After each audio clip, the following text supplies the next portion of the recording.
Should I get mine? From the NBA Finals to a first round sweep.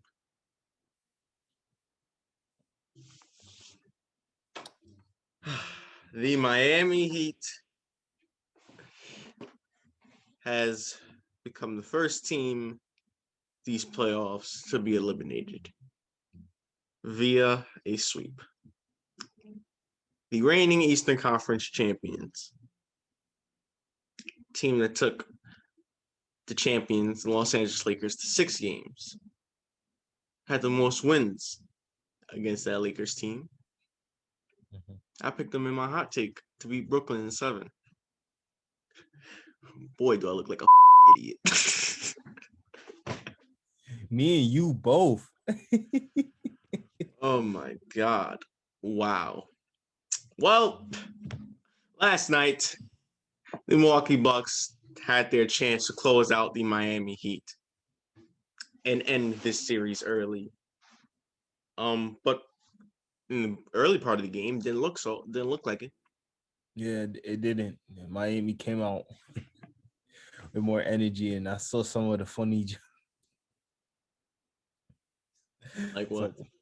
talking about, hey, they're not down 15 in the first half. That's their banner for this year.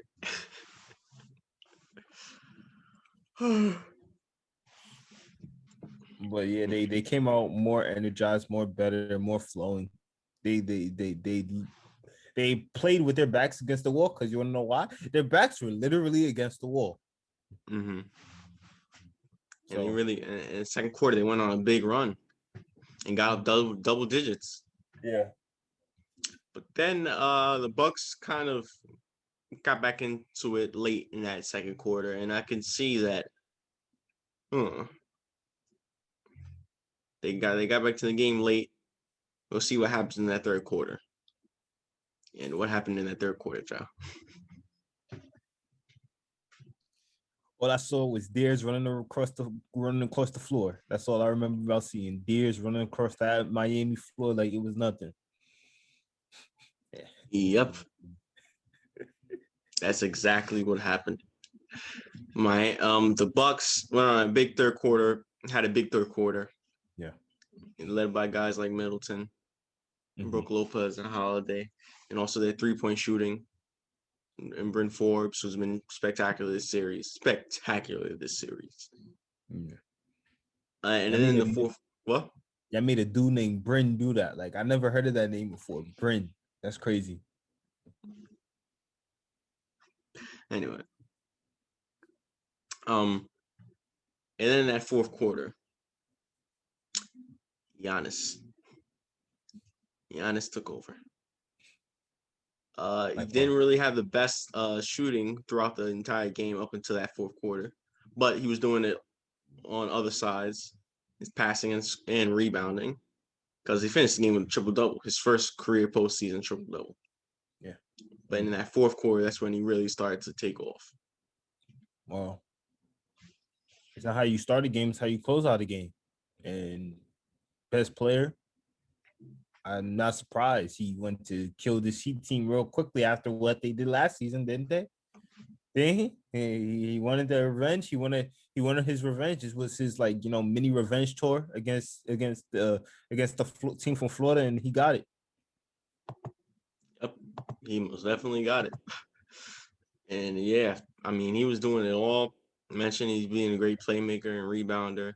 And then late, he started scoring and attacking and being aggressive. And he really had no answer for him. Brook Lopez also stepped up big time in this series. Yeah. He had a great game. Middleton, Bobby Portis also coming off the bench, hit some big corner threes for them. Yeah. And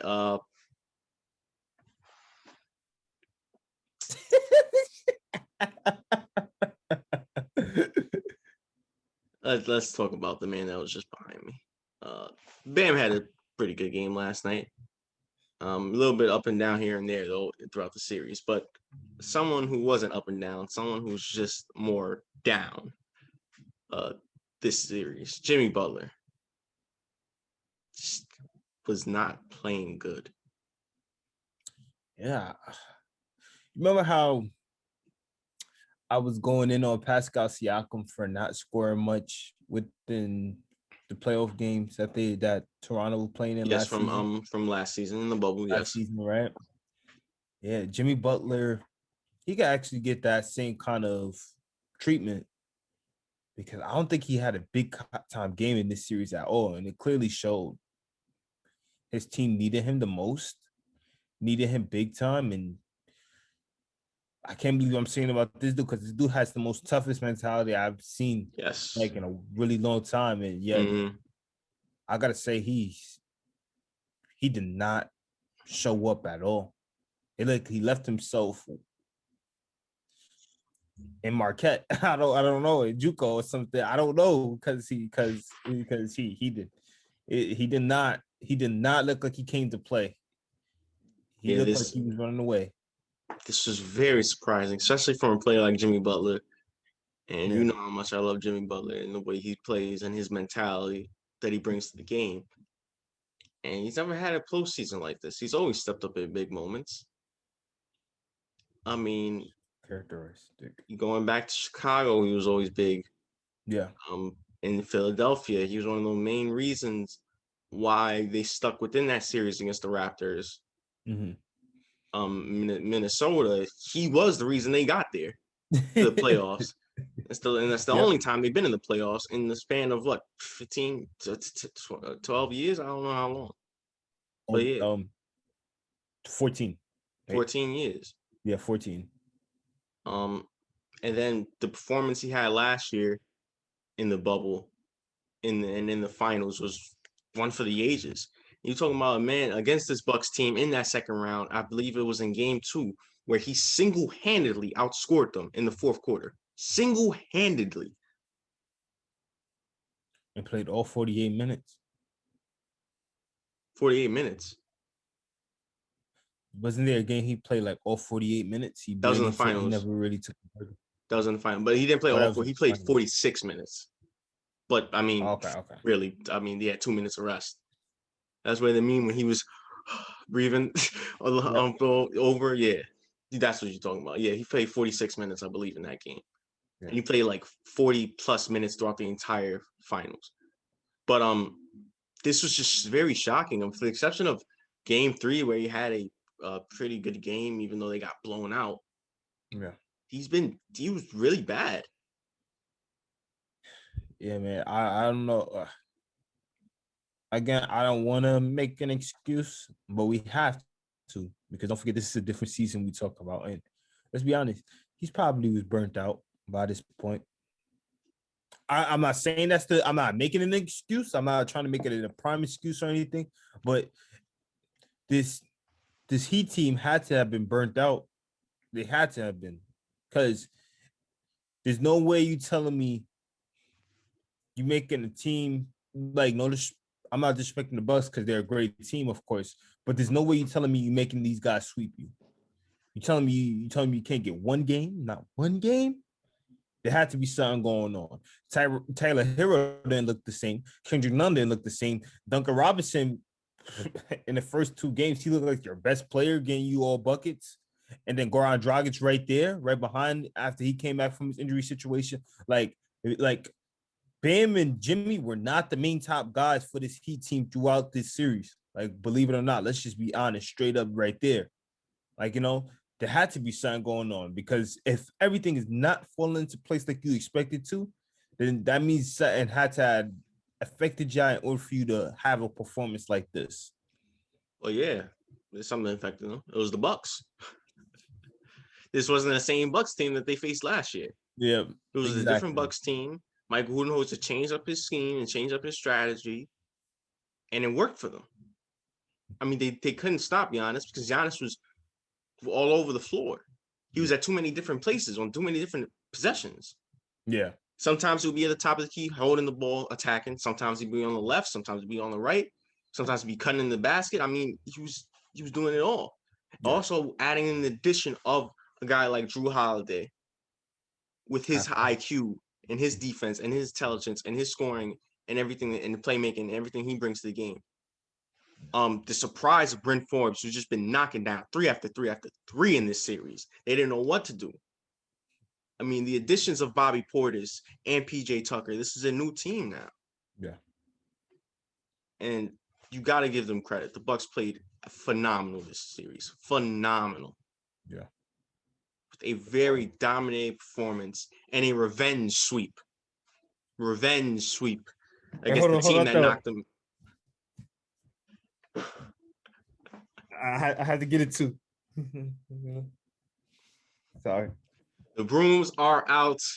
The Bucks are the first team to advance in these playoffs, and it is the end of the road for Miami. Unfortunately, the reigning Eastern Conference champions have been swept out of the playoffs in the first round. Unfortunate end to the Miami Heat's season. Yeah, man. But hey, we would like to give y'all for your hard work all season with these brooms. I'm beating them by their down. That is true. That is disrespectful. But yes, the Bucks advance to the second round, awaiting the winner of the Boston Celtics and Brooklyn Nets series. All right. Well, that is a sweep. Let's talk about a possible sweep. The boys in Philadelphia heading to the nation's capital to battle the Washington Wizards, and it was a blowout. Yeah. Hey, let's be honest. In that first half, they did make it a ball game a little bit. They did make it a ball game. Westbrook had his best games, best game of the series. Yes, he did. He came up bad. He came up big time, and they played with more energy and hustle. But yeah, Danny Green did that. Danny Green and Joel Embiid did that. Embiid had 36 points in the third, and it was still a whole quarter left to be played. Yeah, basically, Embiid and Danny Green did that. I mean, yeah, Westbrook had his best game, but they were terrible from deep. The Sixers was amazing from deep, and the Wizards play no defense. Yeah, you got it, partner. You got it all the way. That's basically all there is to say about this game. Exactly. So, hey, Wizards, just in case, Well, hey, you picked them, so you believed in them. Yes. I didn't. You said not this game. It's not really against the Wizards. I wish Westbrook would have had better games in the previous games, but he finally stepped up. But the Sixers team is just too good. They have great shooting, Danny Green and Steph Curry. They have great big three and Ben Simmons, Tobias Harris, who's been great for them this series, and Embiid, who's been dominant. Mm-hmm. I mean, they have a great bench, and Shake Milton, T.S. Thibault, and Dwight Howard, and Korkmaz. I mean, this team can make it. They can make it to the finals. I think they have a chance to make it to the finals. Are they my pick to make it? No, but I think they can. Yeah, hell yeah. I would not count out this team again. They have all the pieces and everything, and the way that they're flowing and playing is the way that you would love to see them. Again, Doc Rivers and Daryl Morey did a great job with the way they have put this team together. I think, again, the X factor has to be because I feel like Joel Embiid is going to show up every night. I feel like the X factor is the aggression of Ben Simmons. If they want to make it to the finals, it has to be the aggression of Ben Simmons. Like, when do you separate yourself from doing everything versus needing to score a lot in order to try to keep your team into it? You know what I mean? That's all that it is for me when it comes to looking at that team. And not to mention, they have experience. I mean, George Hill, they have George Hill, veteran experience. He's been to the finals. Danny Green's a champion, a 3-time champion. Dwight Howard's a champion. And veteran experience with both of them. Seth Curry, been to the Western Conference Finals. Plus, they have playoff experience because Embiid, Simmons been to the playoffs multiple times. Tobias Harris been to playoffs. So, I mean, this and Doc Rivers, championship head coach. Yeah. This team is just too good for this Wizards team. Just too good. And that's all that it comes down to. Yeah. Let's see. But yeah, a sweep is near as the Sixers take a 3-0 lead against the Washington Wizards. Well, from one blowout to another, Portland Trailblazers going up against the Denver Nuggets, and yeah, you getting your claps? Yeah, Denver they couldn't buy a bucket. Yeah, it's crazy. But you know who could buy a bucket? Everybody on the Blazers except for Damian Lillard, surprisingly. Exactly. Dame had his worst game of the series, and yet this was a blowout. Because you wanna know why? Because just like how you said nobody in Denver could buy a basket, the MVP couldn't buy a basket. Well, he was their leading scorer with 16. And again, nobody was in sync. Nobody was on the same page. Nobody was in connection. And man, Nurkic outplayed Jokic this game. He outplayed him. So when all of that is happening, like it's like that's your MVP. Let me stop because that's my MVP. Hey man, look, Embiid was my MVP if he didn't get hurt, but you know he was the next man Curry. up. The guy's not in the playoffs right now. I can't do that. So he was the next man up, so I got to give him respect. He's my MVP now because of what happened, but yeah, he didn't have MVP like performance tonight, which was surprising of him because he usually always comes up big, and no matter what the situation or the odds are, he always comes up big time. So, but obviously, like you're only going to get this a few times from him, like throughout his rising career, like. Yeah. Well, I mean, he's their driving force. He does so much for the Nuggets, scoring and playmaking. And when he's struggling scoring and team isn't hitting shots, that's nothing Jokic can do. They shut him down. Exactly. And on the flip side, even though Dame had one of his worst performances ever, only had one field goal, the Blazers have a lot of weapons. Like a lot of weapons in terms of if Dame does, not have a bad game. When we have CJ McCollum, we've seen him, he can take over. We have Melo, who, by the way, happy belated birthday, because yesterday was his birthday. Happy belated birthday to Carmelo Anthony. They have Melo, who can hit those big shots. Norman Powell, who's having his best season of his career. So they have those pieces around him. Jokic, they need Jokic. And that's why he's my MVP, because you take Jokic off this team, you put Jamal Murray back and take Jokic off his team. They're a playing team. You see a big difference for sure. Yeah. Jokic does a lot for this team. And it showed based off Jokic's bad performance and Damian Lillard's bad performance. Yeah. I think it showed perfectly both teams dynamic. Yeah. And it's crazy because this was Michael Porter Jr.'s time to basically blossom more into that role. Yeah, step up. Like, you know what I mean? Like Jokic is struggling, your team is down big. You talk about the fact because you're a bucket, you're a bucket. Why couldn't you show it this time? This is your time to show it. Like at least make this more to a ball game. Help out your team. You want to talk about from going into last playoffs in which you probably didn't get the ball much. Now you're getting the ball all the time now, and you have showed it big when you got the ball all the time. But why not this game? So yeah, well, I mean, and you're not gonna win the game shooting 13-44 from the 3-point line. Exactly. Well, yeah, give credit to this Blazers team. Give credit to CJ McCollum, credit to Norman Powell. Those two really stepped up big time in the absence of Damian Lillard because Damian Lillard's bad performance. Melo come off the bench. Nurkic, who you also mentioned, outplayed Jokic. And yeah, a big blowout win for the Blazers as they were able to tie the series in a much-needed win. What an ironic thing. Former teammates playing against each other, and one of them outdoes the other. Yep.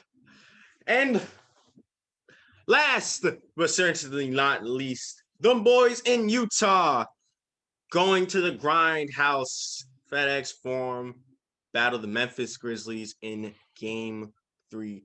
And a good start for the Jazz early from the get-go. Yes. But you know them boys, these Grizzlies, just like the Jazz, they don't stop. They got to keep coming. They got to keep coming. John Morant, he's super. Come on, he's going to be a superstar. He's a star now. He's going to be a superstar. He's heading in that direction. Yeah, He keeps it up. really is. Yeah, he keeps it up. Hell yeah. He's spectacular.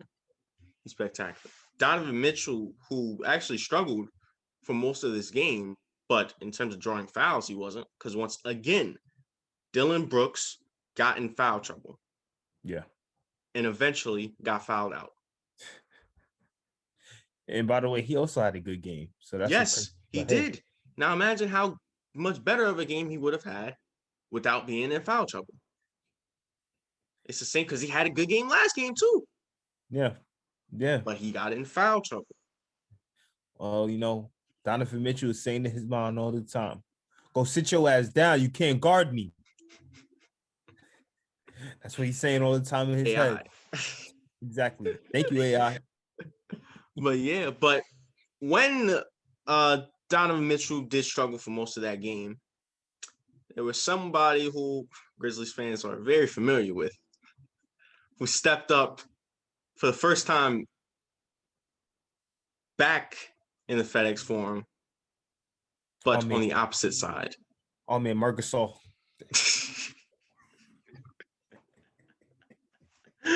Oh man, nah, not Marc Gasol, but Mike Conley stepped up big time in this game. Had a great game, a great performance. I mean, he's used to these rims. He's used to that. I mean, he's played for 12 years of his career, I believe, right? 12 years, 10 years. 12 years. 12 years of career as a Grizzly. So he knows. Yeah. And they needed him because Mitchell was really struggling. They needed some scores. They needed somebody to play make. Mike Conley was doing it all for them. Yeah. So you gotta give him props for that.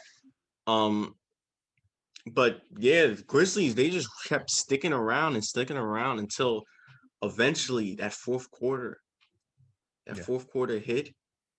And man, John Morant, you know, Dylan Brooks, I mean, Valanciunas, I mean, these guys, they just got back into this game. They got back to this game, and they eventually took the lead. Yeah. They had the lead, and it was 107, 109. Yeah. And the Jazz went on a 10-0 run to finish the game in that fourth quarter, led by Mitchell, led by Mike Conley, led by Gobert. And moments like that shows you the difference between experience and inexperience. Because experienced teams going against teams that even though have a lot of youth and potential and stuff and could probably shock you, they know how to usually go into situations like that in which they could find a way to get it done. And that's what the Jazz basically did. That 10-0 run basically clearly showed you, like, you know, yes, Memphis, you're on the come up. You've been shocking the world. Mm-hmm. But we've been here a good amount of times and we know how it feels to be in situations like that ourselves.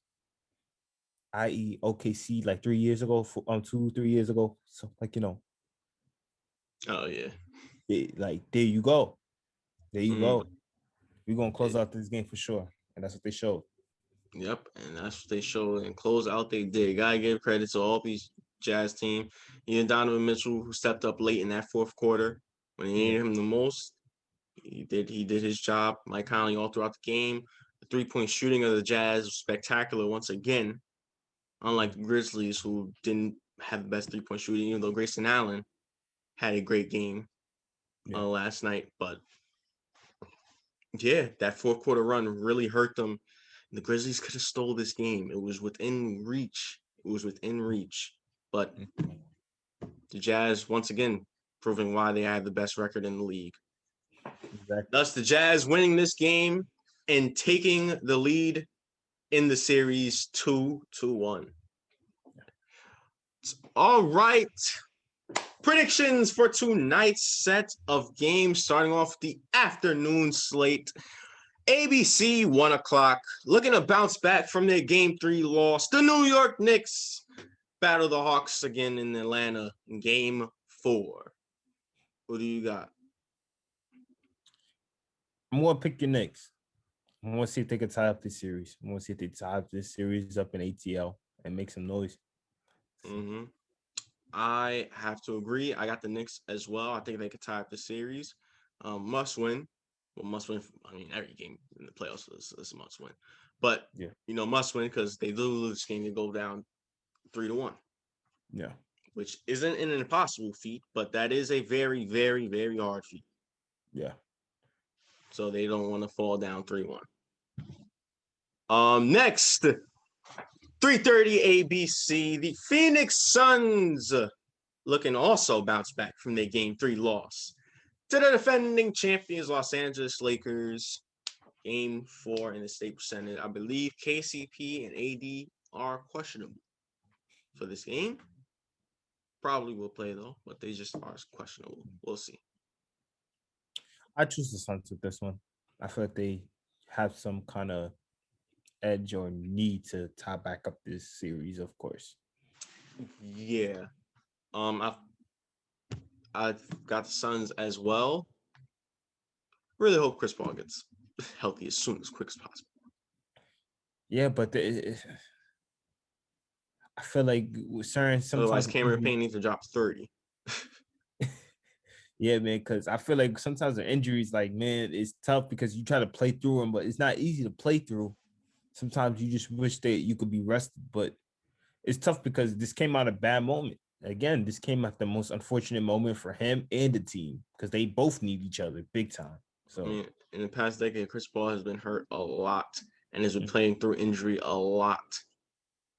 When you've been carrying teams on your shoulders, then yeah, hell yeah, of course. Yeah. I mean, he had game winners against San Antonio in Game 7 while he was hurt. Yep. Mm-hmm. This Game game winner, second round, but yo. he can't. Yep, he could never catch a break, man. Yep. Crazy. Well, moving on to the night, 7 o'clock TNT. The Brooklyn Nets stay in the TD Garden to battle the Boston Celtics off of Jason Tatum's 50-piece in Game 3. Who do you got? I got the Nets. I agree. I got the Nets as well. And lastly, 9:30 TNT offer their big win in Game 3. The Los Angeles Clippers battle the Mavericks in Game 4. I believe Luka is questionable. Let's see if the Clippers could tie back up. I have you gave him one now. Now you want to jump back? Nah. Actually, I'm gonna go with the Mavs. Gonna go with the Mavs. Well, I'm gonna stay true to the Clippers. I got the Clippers. Maybe I might be a fool. But hey, I'm hesitant for a reason. I'm just like, man, if I choose them, I know some bad luck gonna happen to them. That bad luck, happens in the second round where I have them losing. Yeah. But you have them going to the Western Conference Finals. Yeah, I do. Well, I don't think you have them anymore. But yeah, I think thanks a lot, Luka. You single-handedly changed up the game plan. And Tim, yeah, you credit Tim Hardaway as well. Yeah, man. Yeah, I made a dude named Tim do that. It's not Tim Duncan. Because his pops, Tim, was also doing that to everybody. So don't do that. Do not do that. Okay, you're right. He was killing everybody, except for the Knicks as the 8th seed in the first round. All right. I think it's time to wrap things up. Any final thoughts? Oh yeah, I want to give out my condolences to the Jazz organization. They lost a legend in Mark Eaton, who died, I think, because of Mark Eaton died? Yeah. It was. I think they got the news. I think last night, around last night, he died. Yeah. I did not know that. Yeah, I don't think anybody really truly and honestly reported on that, which just goes to show how many people don't really truly and honestly do their work when talking about certain people connected to a franchise. But yeah, Mark Eaton unfortunately passed away. He was in a bicycle accident that I guess he succumbed to the injuries. There's no true like determination, but yeah, Okay. man, tough. Condolences to the family. To give information on who Mark Eaton was, I'm pretty sure a lot of people don't know who Mark Eaton was. He was a member of the Utah Jazz in the 80s and early 90s, and he was one of the best shot blockers, one of the best defenders they've ever seen, and one of the best Yeah, defenders and shot blockers of all time. I mean, yeah, anytime you step foot in, he is the definition of a rim protector. He was exactly. blocking everything, Mhm. everything. Yeah, he blocked the shot without even jumping. I mean, honestly, I mean, just look up him, look up what he did for the Jazz organization. I mean, he was big. He was like a big anchor for them. Yeah, man, it's crazy. It's crazy. I was like, wow, he died. I was like, oh man, I did not expect to see that. Well, I don't expect to see anything crazy like that. I know it like it's eventually bound to happen, but you just don't know when it's going to truly honestly happen. So that's just Yeah. crazy. But let's not end it on a Oh, on a bad note though. You said happy birthday to one of the most purest buckets in the game. yes, Pure Carmelo. guy. Belated birthday yesterday was Carmelo Anthony's birthday. Yeah, Uh, yeah. That's a whole lot of bucket getting. I believe 37 now. 37, still hooping, still balling.